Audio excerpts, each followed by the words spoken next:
जय हिंद दोस्तों, स्वागत करता हूं आप लोगों का आपके अपने YouTube channel suffer is success life में। दोस्तों आज की इस क्लास में हम लोग क्लास 12 के जो 7 नंबर चैप्टर है जिसका नाम है ओ सदानीरा, जिसके राइटर हैं जगदीश चंद्र माथुर, उसका most VVI objective question answer करने वाले हैं जो कि आपके बोर्ड एग्जाम की दृष्टि से बहुत ज़्यादा इंपॉर्टेंट है। सो दोस्तों मेरा सजेशन है कि आप इस वीडियो को इन तक जरूर देखिएगा, बीच में बिल्कुल भी स्किप करने की जरूरत नहीं है। ठीक है दोस्तों, तो चलिए बिना समय को गंवाए हुए आज के इस क्लास को हम लोग स्टार्ट करते हैं।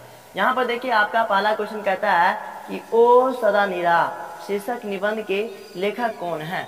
ठीक है, तो इसमें पहला ऑप्शन दे रखा है, पहला नामवर सिंह है, दूसरा है जगदीश चंद्र माथुर, तीसरा ऑप्शन है उदय प्रकाश एंड चौथा है मल्लिया जी।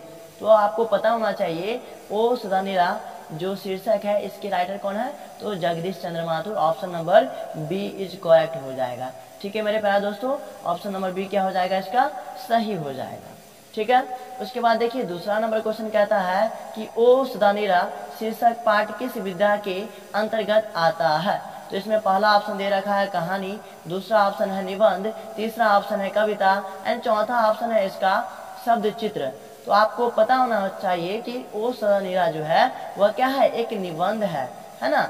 ओ सदानीरा क्या है, एक निबंध है जिसके राइटर कौन है, जगदीश चंद्र माथुर। इतना बात आप जरूर याद रखिएगा। ठीक है मेरे दोस्तों, चलिए नेक्स्ट क्वेश्चन अपना कहता है, इसको आप बारीकी से समझने की कोशिश कीजिएगा। क्वेश्चन नंबर 3 कहता है कि ओ सदानीरा शीर्षक पाठ में किस महापुरुष की चर्चा आई है। तो इसमें देखिए पहला ऑप्शन है महात्मा गांधी, दूसरा ऑप्शन है पंडित जवाहरलाल नेहरू, तीसरा ऑप्शन है लोकमान्य बाल गंगाधर तिलक एंड चौथा ऑप्शन है सुभाष चंद्र बोस। तो सर आपको पता होना चाहिए, जब आप चैप्टर पढ़े होइएगा तो उसमें आपको पता होना चाहिए इसका जो करेक्ट आंसर हो जाएगा वो हो जाएगा ऑप्शन नंबर ए अर्थात महात्मा गांधी, है ना। और इस चैप्टर के अंतर्गत चंपारण सत्याग्रह के बारे में बताया गया है कि चंपारण में किस प्रकार से किसानों के द्वारा अंग्रेज लोग नील की खेती करवाते थे, है ना। इन तमाम चीजों का जिक्र इसके अंतर्गत किया गया है। ठीक है, तो बहुत ही अच्छी निबंध है, इसे आप जरूर पढ़िएगा। ठीक है, तो इसका 3 का ऑप्शन नंबर ए क्या हो जाएगा, करेक्ट हो जाएगा। इतना बात क्लियर है। चलिए नेक्स्ट क्वेश्चन की ओर बढ़ते हैं हम लोग। क्वेश्चन नंबर 4 अपना कहता है, वो क्या कहता है इसको आप समझने की कोशिश कीजिए। क्वेश्चन नंबर 4 कहता है कि ओ सदानीरा साहित्य की कौन सी विधा है ना। मतलब ओ सदानीरा क्या है, साहित्य की। तो इसमें देखिए पहला ऑप्शन दे रखा है आपका ललित निबंध है, दूसरा ऑप्शन है यात्रा स्मरण है एंड चौथा संस्मरण है एंड तीसरा ऑप्शन दे रखा है आपका आत्मकथा एंड चौथा है डायरी। तो सर आपको अभी मैं बताया कि ओ सदानीरा क्या है, एक निबंध है, लेकिन यहाँ पर क्या दिया गया ऑप्शन में, ललित निबंध। तो इसका यही ऑप्शन क्या हो जाएगा, सही हो जाएगा, अर्थात ए नंबर क्या हो जाएगा, इसका सही हो जाएगा। क्लियर मेरे दोस्तों। चलिए 5 नंबर क्वेश्चन देख लेते हैं हम लोग। 5वां नंबर क्वेश्चन कहता है कि ओ सदानीरा जगदीश चंद्र माथुर के किस निबंध संग्रह से संकलित है। ठीक है, मतलब ओ सदानीरा जो चैप्टर है वह जगदीश चंद्र माथुर के किस निबंध संग्रह से संकलित किया गया है। तो इसमें पहला ऑप्शन दे रखा है 10 तस्वीर से, दूसरा ऑप्शन है जिन्होंने जीना जाना से, या फिर तीसरा ऑप्शन दे रखा है इसमें बोलते क्षण से एंड चौथा ऑप्शन है शारदिया से। तो सर आपको इसका करेक्ट आंसर पता होना चाहिए। इसका करेक्ट आंसर हो जाएगा ऑप्शन नंबर सी अर्थात बोलते क्षण से। ओ सदानीरा जो है वह किस निबंध से संकलित है, तो बोलते क्षण से। इतना बात क्लियर है गाइस। चलिए नेक्स्ट क्वेश्चन की ओर हम लोग बढ़ते हैं। क्वेश्चन नंबर 6 कहता है अपना, क्या कहता है उसको जरा समझिए। ओ सदानीरा से संबंधित नहीं है। ओ सदानीरा से कौन संबंधित नहीं है। तो इसमें पहला ऑप्शन दे रखा है गंगा, दूसरा है ब्रह्मपुत्र, तीसरा है कृष्णा एंड चौथा है गंडक। तो आपको पता होना चाहिए इसका ऑप्शन नंबर हो जाएगा डी, यानी कि गंडक जो है वो ओ सदानीरा से क्या है, संबंधित नहीं है। ठीक है मेरे प्यारे दोस्तों। उसके बाद देखिए क्वेश्चन नंबर 7 कहता है कि इनमें से कौन सी रचना जगदीश चंद्र माथुर की है। तो इसमें देखिए पहला ऑप्शन दे रखा है बालचित्र, दूसरा ऑप्शन है ओ सदानीरा, तीसरा ऑप्शन दे रखा है आपका तिरिच एंड चौथा ऑप्शन दे रखा है आपका हंसते हुए मेरा अकेलापन।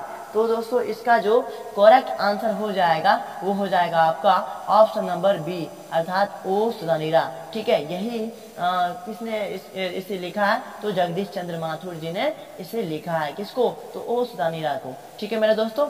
चलिए क्वेश्चन नंबर 8 अपना कहता है, ये भी प्यारा सा क्वेश्चन है।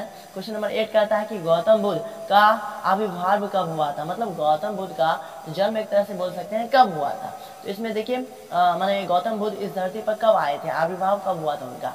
तो इसमें देखिए पहला ऑप्शन है 2000 वर्ष पहले, दूसरा ऑप्शन है 2500 वर्ष पहले, तीसरा ऑप्शन है 3000 वर्ष पहले एंड चौथा ऑप्शन है 500 वर्ष पहले।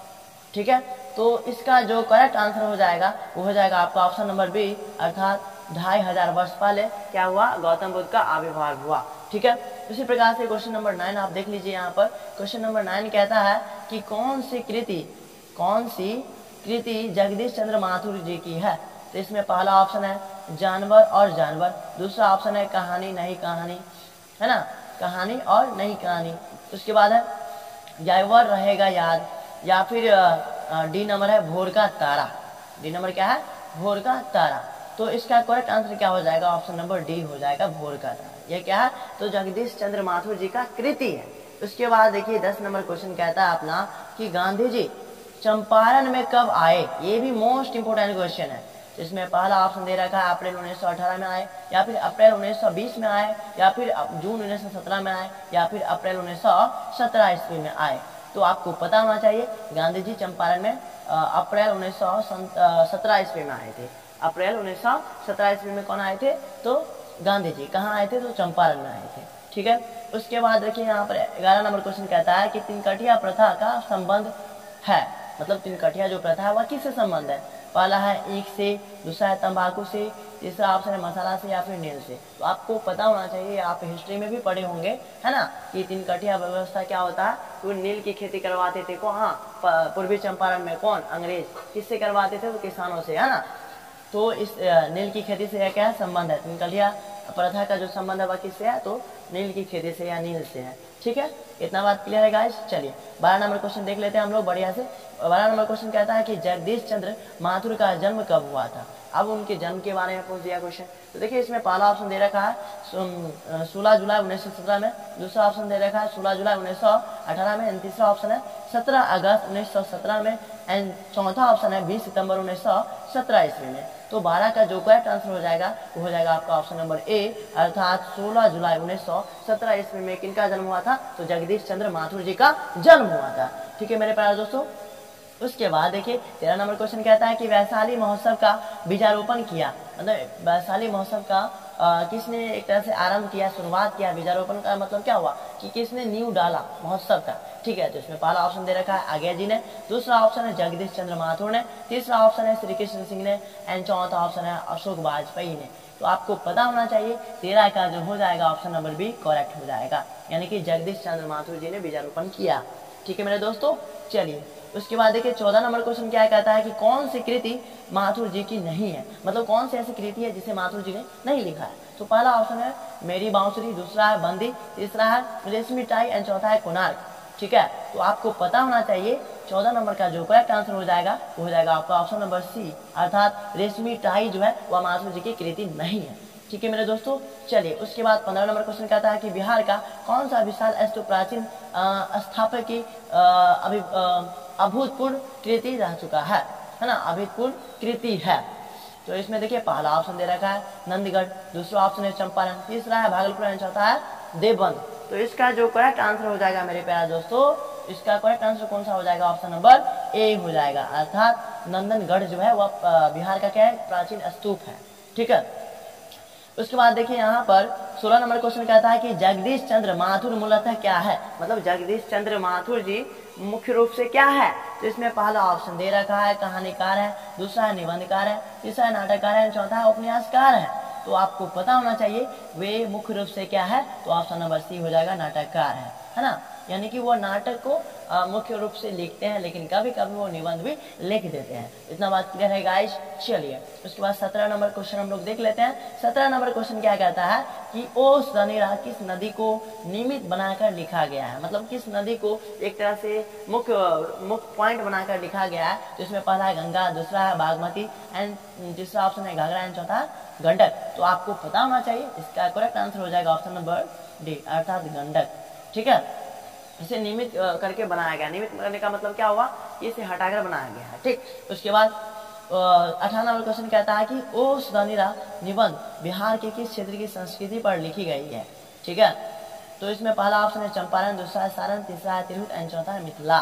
तो आपको पता होना चाहिए ओ सुधानीरा चंपारण की क्षेत्र की संस्कृति से लिखा गया। ठीक है, जिसके अंतर्गत कटिया व्यवस्था और किसानों को हो रहे अत्याचारों के बारे में इसमें बताया गया है कि किस प्रकार से अंग्रेज किसानों पर अत्याचार करते थे। इन तमाम चीजों का जिक्र इस चैप्टर के अंतर्गत किया गया है। ठीक है दोस्तों, इसके बाद देखिए 19 नंबर क्वेश्चन कहता है कि पुंडलिक जी कौन थे। पुंडलिक जी कौन थे? तो पहला ऑप्शन है शिक्षक, दूसरा है गांव का मुखिया, तीसरा ऑप्शन राजनेता एंड चौथा इनमें से कोई नहीं। तो आपको सब पता होना चाहिए पुंडलिक जी एक शिक्षक थे। ठीक है, क्या थे? एक शिक्षक थे। ये मोस्ट VVI इंपोर्टेंट क्वेश्चन है, ये बहुत बार पूछ चुका है, इसे आप जरूर याद रखिएगा। उसके बाद last and final number question कहता है कि चंपारण क्षेत्र में बाढ़ का मुख्य कारण क्या है। तो इसमें पहला ऑप्शन दे रखा है नदियों की अधिकता, दूसरा ऑप्शन है जंगलों का काटना एंड तीसरा ऑप्शन है सर आपका क्या कि नदियों की तीव्र धारा, या फिर इनमें से कोई नहीं। तो इसका करेक्ट आंसर कौन सा हो जाएगा? इसका करेक्ट आंसर हो जाएगा ऑप्शन नंबर बी, यानी कि जंगलों का काटना। ठीक है दोस्तों, तो उम्मीद करता हूँ कि ये क्लास आपको बहुत ही अच्छा लगा होगा। यदि सच में आपको क्लास पसंद आया हो तो वीडियो को लाइक कीजिए, चैनल पर नया है तो चैनल को भी सब्सक्राइब कीजिए और अपने दोस्तों में खूब ज़्यादा शेयर करें। ठीक है, मिलते हैं एक नए वीडियो में, तब तक